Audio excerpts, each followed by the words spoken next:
तो आइए इस वीडियो के माध्यम से थोड़ा जनरल नॉलेज बढ़ाते हैं और जानते हैं कि भारत के किस राज्य से कितने मंत्री बने हैं प्रधानमंत्री मोदी के तीसरे मंत्रिमंडल में।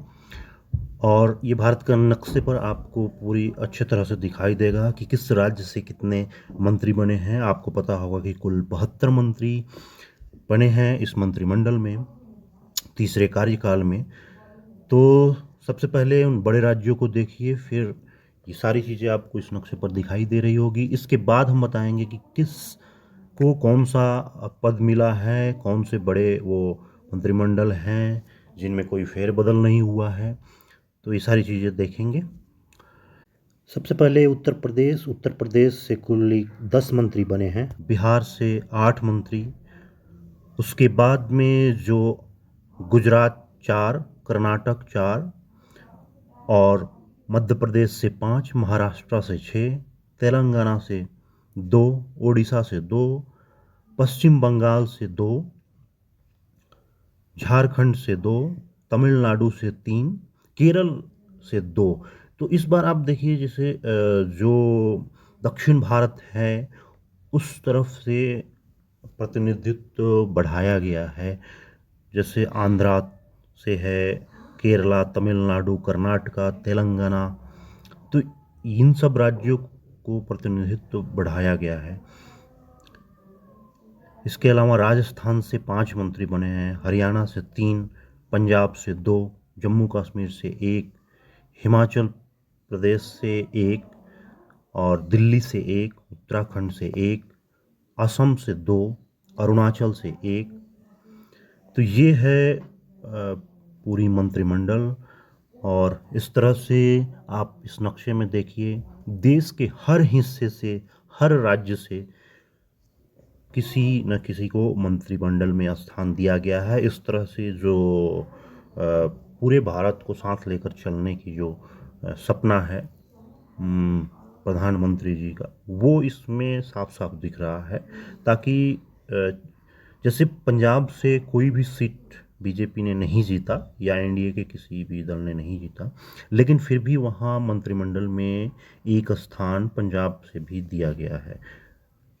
2 हैं वैसे तो, 2 हैं, लेकिन एक राज्यसभा से हैं। तो इसमें कुछ ऐसे भी हैं जो राज्यसभा से सांसद हैं, लोकसभा में वो नहीं हैं। लेकिन पंजाब में कोई भी सीट नहीं थी लोकसभा में, फिर भी वहाँ से 2 मंत्री हैं, उसमें से एक राज्यसभा से पहले से हैं। तो ऐसा होता है कि कई लोग नहीं जीतते हैं फिर भी उन्हें मंत्रिमंडल में स्थान दिया जाता है। तो जो संवैधानिक प्रक्रिया है उसके अनुसार उन्हें 6 महीने के अंदर जो किसी भी जगह से जीत नहीं दर्ज कर पाए, लेकिन उन्हें फिर भी मंत्रिमंडल में अगर स्थान दिया गया है, तो इसका तरीका ये होता है कि वो अगले सरकार गठन होने के अगले 6 महीने के अंदर उन्हें हो सकता है कि राज्यसभा में उन्हें फिर से राज्यसभा सांसद बना दिया जाएगा। तो ये होता है तरीका। अब देखते हैं कि किसको कौन सा मंत्रिमंडल मिला है। तो जो जिस पर किसी भी सरकार की सबसे बड़ी जिम्मेदारियां होती है, जो टॉप जो 5 और 7 जो ऊपर के जो शीर्ष मंत्री पद होते हैं, वो सबसे महत्वपूर्ण होते हैं।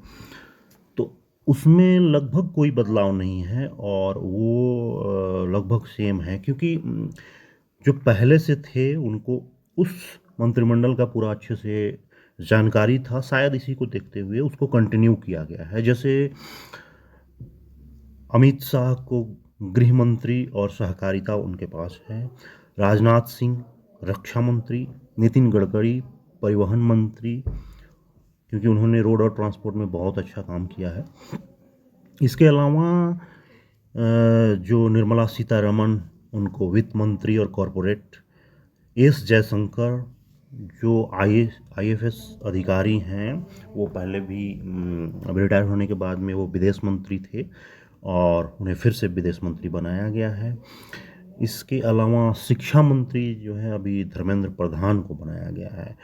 और जेपी नड्डा जो बीजेपी के अध्यक्ष थे, अब उन जो पहले भी बीच में स्वास्थ्य मंत्री रहे थे 2019 के आसपास में, उन्हें फिर से स्वास्थ्य और परिवार कल्याण मंत्रालय दिया गया है। इसके अलावा मध्य प्रदेश के जो पूर्व मुख्यमंत्री थे, इसमें छः या सात जो पूर्व मुख्यमंत्रियों को स्थान दिया गया है।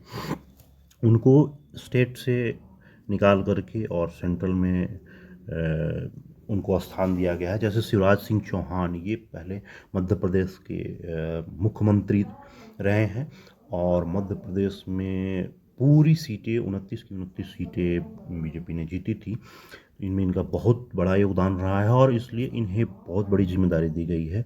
शिवराज सिंह चौहान को कृषि मंत्रालय और किसान कल्याण और ग्रामीण विकास मंत्रालय दिया गया है। इसके अलावा मनोहर लाल खट्टर, ये भी आपको हरियाणा के पूर्व मुख्यमंत्री हैं। अभी 6 महीना पहले ही ये मुख्यमंत्री पद से हटे थे और अभी कोई और है वहाँ पर मुख्यमंत्री। और इनको एक बड़ी जिम्मेदारी दी गई है क्योंकि आवास और शहरी मामला तथा ऊर्जा का इनको पदभार दिया गया है। ये आपको पता होगा कि प्रधानमंत्री मोदी जी की ये योजनाओं में एक बड़ी योजना जो है वो है गरीबों को घर देने की। तो पहले लगभग 3 करोड़ आवास जो है वो गरीबों को ग्रामीण और शहरी एरिया में आवंटित किया गया है। अब फिर से जैसे ही उन्होंने पदभार लिया तो 3 करोड़ घर फिर से उन्होंने देने का जो वादा किया है उस प्रकार तेजी से होगा। तो इसलिए इस जो मंत्रिमंडल है आवास और शहरी मामले का, इसमें मनोहर लाल खट्टर को ये जिम्मेदारी दी गई है। ये बहुत बड़ा जिम्मेदारी है। इसके अलावा जो जीतन राम मांझी, बिहार से एकमात्र उनका सीट था हम का, और इनको सूक्ष्म लघु और मध्यम एमएसएमई जिसको बोलते हैं, आपने सुना होगा एमएसएमई जो मंत्रालय है सूक्ष्म लघु और मध्य उद्योग का, वो इनको दिया गया है। जो असम के पूर्व मुख्यमंत्री रहे हैं सर्बानंद सोनोवाल, इनको पोर्ट शिपिंग और जलमार्ग का मंत्रालय दिया गया है। इसके अलावा सबसे कम उम्र के एक मंत्री, सबसे कम उम्र के, ये टीडीपी से आते हैं और ये राम मोहन नायडू, इनको नागरिक उड़ान जो एयरपोर्ट की मिनिस्ट्री है वो इनको मिला है, जो पहले ज्योतिरादित्य सिंधिया के पास हुआ करता था। तो इस तरह से ये सारी मंत्रिमंडल है और ये अभी देखना है आगे कैसे काम करती है। हालांकि इन्होंने जी जान से कल ही हालांकि पदभार सबने ले लिया है और अपने काम में लग गए हैं। एक महत्वपूर्ण नाम जो आप सबके दिमाग में चल रहा होगा, चिराग पासवान। चिराग पासवान एलजेपी से है और पूरी सीटें 5 की 5 सीटें इन्होंने जीती थी। इनको बहुत ही भरोसा है प्रधानमंत्री जी पर और प्रधानमंत्री जी को भी शायद इन पर भरोसा है। तो चिराग पासवान को एक मंत्रालय मिला है, वो है खाद्य प्रकरण का मंत्रालय है। तो ये इस मंत्रालय में पहले भी उनके पिता रामविलास पासवान मंत्री रह चुके हैं और उनके मरने के बाद में अभी चिराग पासवान पार्टी को संभाल रहे हैं और इनको ये मंत्रालय दिया गया है। तो ये सारे लगभग जो बड़े मंत्रालय हैं, रेल मंत्री, हाँ, एक जो रेल मंत्रालय बहुत बड़ा मंत्रालय होता है, तो रेल मंत्रालय फिर से जो अश्विनी वैष्णव हैं, ये भी कभी आईएएस अधिकारी रहे हुए हैं, तो इनको ये मंत्रालय, ये पहले भी रेल मंत्री थे, अभी लगातार इनको कंटिन्यू किया गया है। इसके साथ ही रेल मंत्रालय के साथ इनको सूचना प्रसारण और इलेक्ट्रॉनिक जो मिनिस्ट्री है उसका भी इनको चार्ज दिया गया है। तो ये है कुछ बड़े बड़े मंत्रालय और इन सब की जिम्मेदारियाँ। अब देखते हैं ये लोग कैसे अपने काम को करते हैं, क्योंकि इस बार ये बेहतर काम करके दिखाएंगे, तभी अगली बार शायद एनडीए को अच्छी सीटें मिलेगी। इस उम्मीद से शायद ये उम्मीद है कि ये अच्छा काम करेंगे। तो वीडियो को लाइक कीजिए और चैनल को सब्सक्राइब कीजिए। मिलते हैं अगले वीडियो में। जानकारियाँ मेरे साथ आप बढ़ाते रहिए। धन्यवाद।